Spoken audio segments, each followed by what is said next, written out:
Solutions Studios, this is Chicago's Morning Answer on AM 560, The Answer. Listen to AM 560 The Answer online at 560theanswer.com, on the AM 560 mobile app, on your Alexa-powered smart speaker, and on TuneIn, iHeart, and on Odyssey.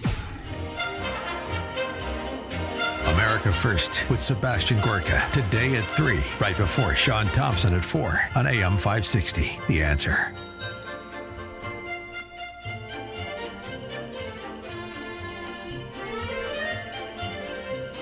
Top of the morning, Dan and Amy. Amy had to take off, as you heard, in the last hour and a half. She was losing her voice, and it went. So we'll marshal on without here and close out the week, beginning with the question about whether it's going to be a Merry Christmas after all, after the shellacking the markets took yesterday and are expected, the beatings are expected to continue today because Jay Powell was not accommodating enough with his comments about the future of additional interest rate hikes. He was supposed to say, had this half a point on Wednesday, this 50 basis point hike, and then we're going to start, getting back to our zero interest rate, funny money, freewheeling days. And that didn't happen, and the street didn't like it. For more on this, we're pleased to be joined by Scott the Cow Guy Shellady, market specialist for Market Day Report, 10:30 to 1 p.m. Chicago time. And the Cow Guy closed, that's 1 to 1:30 p.m., both on RFD-TV. Scott the Cow Guy, thanks for joining us. Appreciate it. There it is. There we go. Good morning. How are you? Good morning. So do I have that about right? Not enough cheerleading from Jay Powell to continue the rally? Everybody keeps hoping for that Christmas rally, and they keep hoping for some sort of Fed pivot, but it's just not going to come because the Fed didn't start raising rates until too late. They're trying to get back some sort of credibility and make themselves relevant again, and he is hell-bent on making that happen. And so he's going to stick to this 2% inflation mandate that he thinks he has to get to.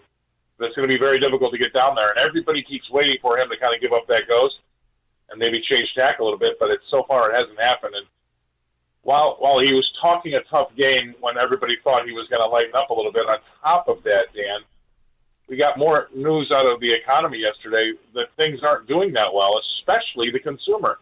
Retail we missed sales. badly on a retail sales number. Yeah. But then we had a Philadelphia Fed index, manufacturing index that missed badly, a New York manufacturing index that missed badly. I mean, it's okay to be beating up the economy and trying to slow it down by beating up demand if you've got an overheating economy and you're trying to get out in front of inflation. But if you're beating up on an economy that looks like it's been beaten up already, that's what everybody kind of woke up to yesterday, and that's why the market sold off yesterday, and it's continuing its sell-off today. Thank you, sir. May I have another? Yeah. Well, part of this is, I know that the almost the entire focus of the Investatainment shows is on interest rates and the central bankers. But what about, back in the private sector? Remember that? Remember the private sector? The productive capacity of the private sector and where we are, since we spent so much time talking about supply chain breakdowns during the lockdowns. How much real progress have we made? Are we back to pre-pandemic levels in major sectors such that there is no longer a supply problem? It's just the demand problem because the interest rates are crushing demand. The interest rate hikes are crushing demand. Well, but demand, there's two sides of that coin. Demand has been taken up by the Fed because that's all they can do, right?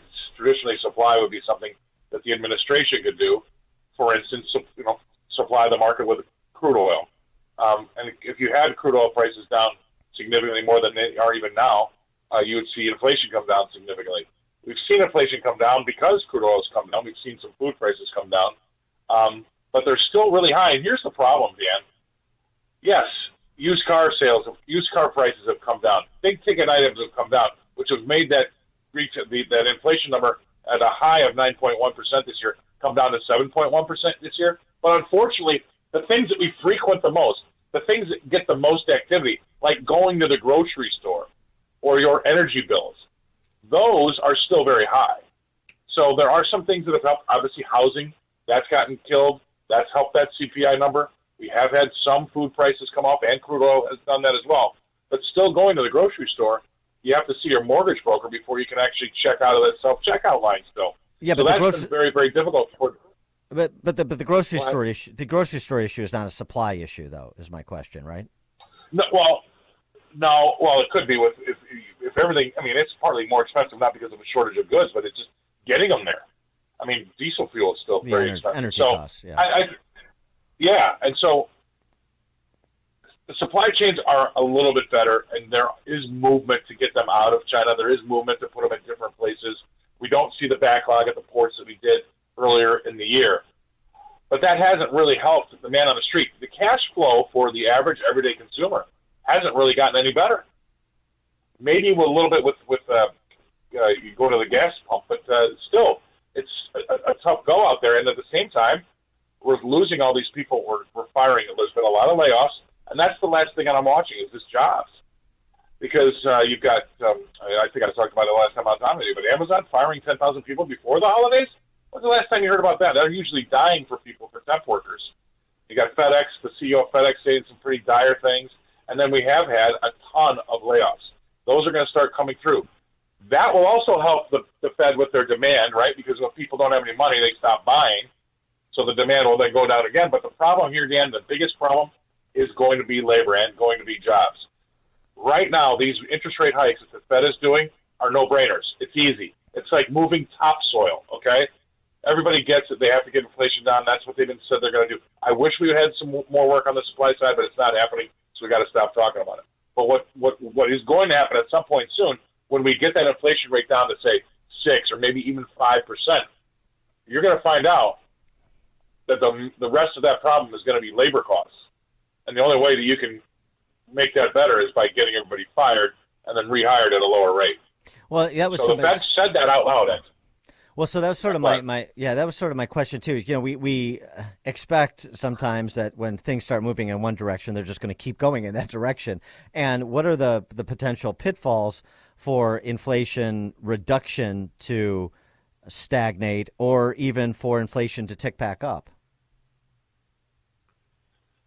Well, if they take their foot off the if they don't have the stones to continue with this 2% inflation mandate, you'll see inflation tick back up. You'll see the stock market love that too. It'll skyrocket whatever day that is. I've said out loud on my show that I reckon when push comes to shove, when Jay Powell has to look himself in the mirror because he's gotten all the easy dirt moved away. Now he's trying to dig into rock. He's got a 5% CPI or whatever inflation rate. And the only way that he's going to get that really lower is he has to look at himself in the mirror and say, I got to raise rates another 50 basis points and put another million people out of work. That's when it gets difficult. That's when he might pivot and say, you know what, we're going to go for a 3% mandate or maybe even a 4% mandate. That's where I think he might change because it's going to get very, very difficult. Look, if we have – Johns Hopkins had a paper, and I've said this before. They say if you want to stick to 2%, it's going to – you're going to have to drive the unemployment rate, which is 3.7% right now, up to 6.5, and it's going to have to stay there for 2 years. What does 6.5% mean in terms of people? Right now we have 6 million people out of work. If you move from 3.7 to 6.5, you're going to add another 5 million people to the dole. That'll be 11 million workers out of jobs. That's what he's going to have to do, looking himself in the mirror to get that thing down to 2%. Wow. And I mean, and when you talk about that 5 million, unlike a significant percentage of the 6 million out of work right now, that 5 million is people who want to work, who are working. It's not people who are on the sidelines dipping their toe in the water or not. That's your next door neighbor. That's the guy that's been working for this whole time. These guys were probably even considered, workers that you had to have, during COVID. I mean, this is not going to be pretty here if they're really going to stick to 2%. And like I said, Jim Murio, Jim, he's got a restaurant, right? The prices are going up. Inflation's killing him. He's raising his prices. He's got his workers that have already gotten that three minimum wage raises this year, and they want more money anyway because everybody else on the street's hiring at a better rate. Well, now that he's seen a little bit of a break in his prices as far as commodities go for the things that he serves and people eat at his restaurant, he can't go back to the kitchen and say, you know what, I want those raises back now. Right. Right. It gets real sticky. That's where the Fed's going to have a problem. Speaking of Jim Urey, I wanted to run this by you. We sort of came up with this new test for where to invest your money and with whom to invest your money when he was on the show earlier in the week. I want to see if you agree with this. If the person asking for you to invest has the same haircut as Juan Epstein on Welcome Back Kotter, then you should not put your money with them. So we call that the Welcome Back Kotter test or the Epstein test, however you prefer. If you can guess what he's had for breakfast the last 3 days in a row by what's on his shirt, you probably should not I know we talked about this last week when you were on Mr. Bankman-Fried, who tried to get sprung from that Bahamian jail because he's a vegan and he needs his ADD medicine. Didn't fly. What do you and the indicting him the day before he was scheduled to testify before a congressional committee? I mean, to me, that just smacks of you're not protecting your case. You're protecting people that Sam Bankman-Fried was going to talk about, like maybe the Democrats he gave $70 million to.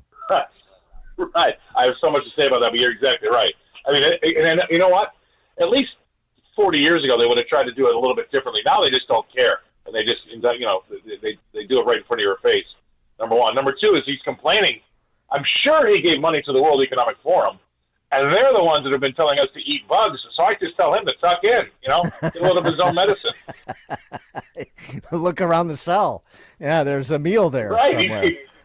It's a virtual cornucopia of what the World Economic Forum wants us to eat. Do you have the sense? I mean, I don't want to paint with too broad a brush here, but do you have the sense that Sam Bankman-Fried isn't the only one running his outfit on QuickBooks in the crypto world? Oh yeah, I mean yes, and look, it's an indictment upon the regulators letting something like this go on for so long, and it wasn't sophisticated. It wasn't Enron. I mean, what is his name? John J. Ray or whatever his name is. Yeah, he's now right. taking over the company. John Ray. I mean, he's without saying it, he said it. It's been so basic. There were no sophisticated investment schemes. This was just allocation. I mean, how does something like that go unnoticed at that size? I mean, what are our people doing? I think that it's because everybody was making so much money, Dan, and everybody was loving how volatile that market was and how sexy it was. It reminded me of Sammy Sosa, Mark McGuire.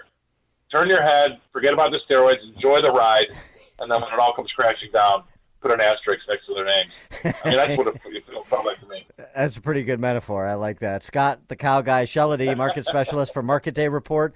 That's 10:30 to 1 Chicago time. The cow guy close 1 to 1:30, both on RFD-TV. Scott, the cow guy, thanks as always. Appreciate it, man. All right, have a good weekend. You too. And Scott joined us on the Turnkey.Pro answer line. This is Chicago's Morning Answer on AM 560. The Answer. Hi, it's Amy, and MyPillow is excited to bring you their biggest bedding sale ever, just in time for Christmas. Get the Giza Dream bed sheets for as low as $29.98 and a set of pillowcases for only $9.98. Rejuvenate your bed with a MyPillow mattress topper for as low as $99.99. They also have blankets in a variety of sizes, colors, and styles. They even have blankets for your pets. Get duvets, quilts, down comforters, body pillows, bolster pillows, and so much more. All with the biggest discounts ever.